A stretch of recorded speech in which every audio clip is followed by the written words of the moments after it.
நேயர்கள் அனைவருக்கும் கேஎஃப்எம் மீடியாவின் அன்பு வணக்கங்கள். வாரந்தோறும் புதன்கிழமை நம்ம கலைஞர் எக்ஸ்பிரஸ் நிகழ்ச்சியை கேட்டுட்டு வரோம்.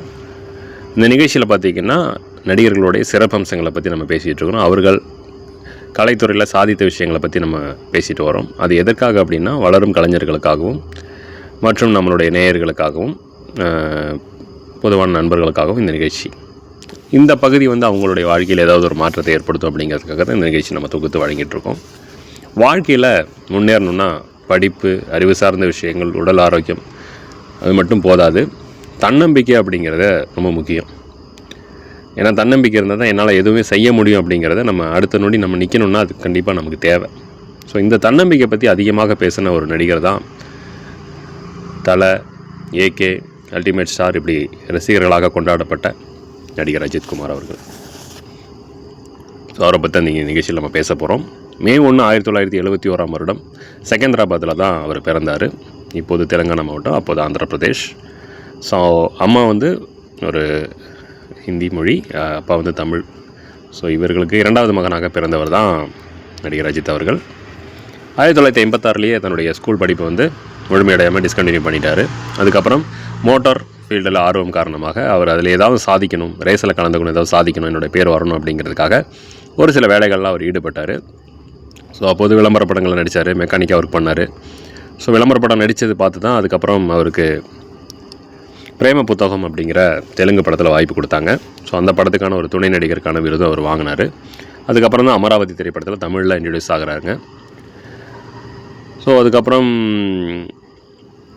ஒரு சில படங்கள்லாம் வான்மதி, கவுண்டர் மாப்பிளை இப்படிங்கிற பல படங்கள்லாம் நடிக்கிறாரு. ஆனாலும் பல படங்கள் வெற்றிகரமாக அமையல் அவருக்கு.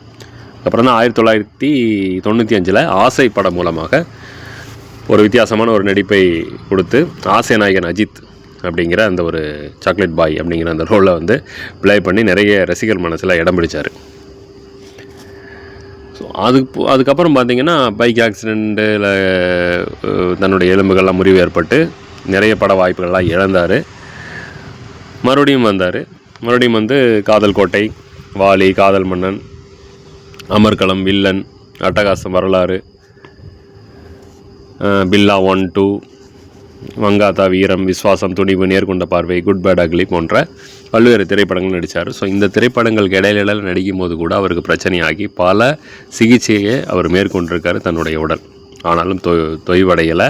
மறுபடியும் அவருடைய சாதனைகளை நோக்கி, அவருடைய அந்த வாழ்வியல் முறையை நோக்கி என்னால் முடியும் அப்படிங்கிறத நோக்கி அவர் எழுந்து போகிறார். அதுதான் ஃபீனிக்ஸ் பறவை மாதிரின்னு சொல்லி அவரை சொல்லுவாங்க. ஸோ அந்தளவுக்கு ரொம்ப முக்கியமான ஒரு பகுதியாக அவர் கவனிக்கப்பட்டாங்க. ஃபோர்டஸ் ப்ரெஸ் அவங்க எடுத்த டேட்டாவில் அனலைஸ் ஒரு ரெக்கார்டில் பார்த்திங்கன்னா அவர் இந்தியாவில் புகழ்பெற்ற ஒரு மனிதனாக 61வது இடத்துல இருக்கார். அந்தளவுக்கு பாராட்டத்தக்க ஒரு மனிதன். ஸோ ஃபிலிம்ஃபேர் அவார்டு நிறைய வாங்கியிருக்காரு, சிறந்த நடிகர்களுக்கான விருதுகள் வாங்கியிருக்காரு, துணை நடிகருக்கான விருது, விஜய் அவார்ட்ஸு, ஆனந்த விகட் அவார்ட்ஸ், அது போக இப்போ தான் சமீபத்தில் பத்மபூஷன் அவார்டையும் அவர் வாங்கினார். கலைத்துறையில் சிறந்த பணியாற்றியதற்காகவும், அதுபோக அவருக்கு பிடித்த அந்த கார் ரேஸ் இருக்கு இல்லைங்களா, அதில் இந்தியாவுடையக்கு பெருமை சேர்த்த விதத்துலேயும் அவருக்கு அந்த அவார்டை நம்மளுடைய ஜனாதிபதி திரௌபதி முர்மு அவர்கள் வழங்கினாங்க. ஸோ பல்வேறு ரேஸில் அவர் கலந்துக்கிட்டார். ஜெர்மனி, மலேசியா, சிங்கப்பூர் போன்ற பல்வேறு வெளிநாடுகளில் போய் கலந்துக்கிட்டு F1, F2 and BMW race போன்ற பல ரேஸில் கலந்துக்கிட்டு 3வது இடம், 4வது இடம், 5வது இப்படி பல இடத்துல இந்தியாவிற்கு பெருமை சேர்த்த ஒரு நபர் கண்டிப்பாக சொல்லி ஆகணும்.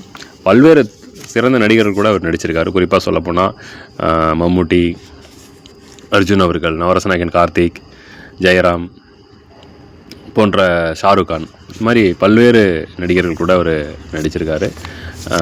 சிறந்த கதாபாத்திரத்துக்கு பல்வேறு விருதுகளையும் வாங்கியிருக்காரு, எல்லாத்துக்கும் தெரியும். முன்னணி இயக்குநர்களான நிறைய பேர் கூட அவர் ஒர்க் பண்ணியிருக்காரு. இப்போ குறிப்பாக பார்த்தீங்கன்னா செல்வா, சுரேஷ் சௌத்ரி, சுபாஷ், வசந்த் அவர்கள், Agathiyan, Siva, Venkat Prabhu, Raj Kapoor, Sudhakar, Ramesh Kanna, S.J. Surya, Rajiv Menon, A.R. Murugadoss, H. Vinod, A.L. Vijay போன்ற பல்வேறு இயக்குநர்கிட்ட ஒர்க் பண்ணியிருக்காரு. அது போக சிறந்த இப்போது யங்ஸ்டராக இருக்கக்கூடிய நிறைய இயக்குநர்கிட்ட ஒர்க் பண்ணிகிட்ருக்காரு. உன்னிடத்தில் என்னை கொடுத்த ஆனந்த பூங்காற்று, இங்கிலீஷ் போன்ற திரைப்படங்களில், கண்டுகொண்டேன் போன்ற படங்களில் துணை நடிகராக வந்து பெயர் பெற்று விளங்கிய ஒரு நடிகரும் கூட அஜித் அவர்கள். பெரிய ஈகோலாம் பார்க்க மாட்டார். நல்ல கதையாக இருந்தால் கண்டிப்பாக நான் பண்ணுறேன் அப்படின்னு சொல்லி கமிட்மெண்ட் கொடுக்கக்கூடியவர் தான் நடிகர் அஜித் அவர்கள். அதுக்கப்புறம் அவர்கிட்ட வேலை செஞ்ச ஒரு 12க்கும் மேற்பட்ட குடும்பத்தினருக்கு அவர் வந்து வீடு கட்டி கொடுத்துருக்காரு சொந்தமாக. அந்த வீடியோவை நம்ம சமீபத்தில் தான் பார்த்தோம். அந்த ஏரியாவுக்கு அஜித் குமார் நகர்னு பேரே வச்சுருக்காங்க. ஸோ ஒரு தன்கிட்ட உழைக்கிற ஒரு உழைப்பாளிக்கு ஒரு வீடு கட்டி கொடுக்குறது எவ்வளோ பெரிய விஷயங்க, நீங்கள் சொல்லுங்கள் பார்ப்போம். ஸோ கண்டிப்பாக அதுக்கெல்லாம் அவர் நம்ம பாராட்டி ஆகலாம். அது போக மழை நிவாரணம் நிதி அதுக்காக போட் எடுத்துக்கிட்டு அவர் அந்த வெள்ளத்தில் போய் உதவிகள்லாம் பண்ணது நம்ம கண்கூட பார்த்தோம். அது எல்லாமே தன்னுடைய பெருமைக்காக அவர் பண்ணுறதே கிடையாது. என்னால் முடிஞ்சது நான் பண்ணுவேன் அப்படிங்கிறது ரொம்ப தீர்க்கமாக இருக்கக்கூடிய ஒருவர். தன்னுடைய ரசிகர்கள்கிட்ட நிறைய அட்வைஸ் கொடுக்கக்கூடியவர்கள். என்னையை தயவுசெய்து ரொம்ப ஃபாலோ பண்ணி உங்களுடைய வாழ்க்கையை கெடுத்துக்காதீங்க, உங்களுடைய குடும்பத்தை பாருங்கள், உங்களுக்குன்னு ஒரு லைஃப் இருக்குது, அதை நீங்கள் பாருங்கள் அப்படிங்கிறத சொல்கிறாரு. என்னை கடவுளே, அஜித்து, தலை அப்படியெல்லாம் கூப்பிடாதீங்க, எனக்குன்னு ஒரு பேர் இருக்குது, அதை வச்சு கூப்பிட்டிங்கன்னா போதும். என்னோடய படத்தை டைம் இருந்தால் முடிஞ்சால் போய் பாருங்கள், இல்லாட்டி அவ்வளோ சிரமப்படாதீங்க அப்படின்னு சொல்லக்கூடிய ஒரு நடிகர். 2010 பிப்ரவரி 7 நடந்த ஒரு விஷயம் பார்த்திங்கன்னா, ஒரு நிகழ்வில் கலந்துக்கிட்டாங்க, கலைஞருக்கு பாராட்டு விழா. அதில் வந்து அரசியல் கட்சிகள் ரொம்ப வற்புறுத்துறாங்க, இந்த மாதிரி வர சொல்லி ரொம்ப மிரட்டுறாங்க அப்படிங்கிற மாதிரிலாம் சொல்லி கைதட்டல் வாங்கின ஒருவர் தான். அதுக்கப்புறம் எந்த நிகழ்வுலையும் அவர் பெருசாக கலந்துக்கிறதுக்கு கிடையாது, எல்லாத்துக்குமே தெரியும். ஸோ முற்றிலுமாக அவருடைய பட ப்ரொமோஷனாக இருக்கட்டும், அது போக மற்ற நிகழ்வுகளாக இருக்கட்டும், எல்லாத்துலேயுமே தவிர்க்கக்கூடிய ஒரு நடிகர். பட் எதுக்காக டொனேஷன் வேணும் அது கொடுப்பாருன்னு நினைக்கிறேன். மற்றபடி எதுலேயுமே வந்து ஈடுபாடு இல்லாத ஒரு நபராக அவர் இருந்தேன். என் வேலை உண்டு, நான் படம் நடிக்கிறேன், நான் கார் ரேஸில் கலந்துக்கிறேன், என் ஃபேமிலியோட நான் ஸ்பெண்ட் பண்ணுறேன், அவ்வளோதான் அப்படி சொல்லிவிட்டு பல மேடை நிகழ்ச்சிகளை தவிர்த்துட்ருக்காருங்கிறது எல்லாத்துக்குமே தெரியும். அரசியலில் சுத்தமாக ஒதுங்கி நிற்கக்கூடிய ஒருவர். நான் யாருக்கும் நான் ஆதரவு கொடுக்கல, என் ரசிகர் யாருக்கு வேணாலும் ஆதரவு கொடுத்துக்கோங்க, ஆனால் என் பேர் சொல்லி வேண்டாம் அப்படின்னு சொல்லி தீர்க்கமாக சொல்லக்கூடிய ஒரு நபர் தான் நடிகர் அஜித் அவர்கள். ஸோ அவர் நடித்த படத்தில் உங்களுக்கு எது ரொம்ப பிடிக்கும், அவரை எப்படி ஏன் உங்களுக்கு பிடிக்கும்? எனக்கு அவர் ரொம்ப பிடிக்கும். அதனால தான் நம்ம அவருக்கான ஒரு ஷோவை எடுத்து நம்ம பண்ணுறோம்.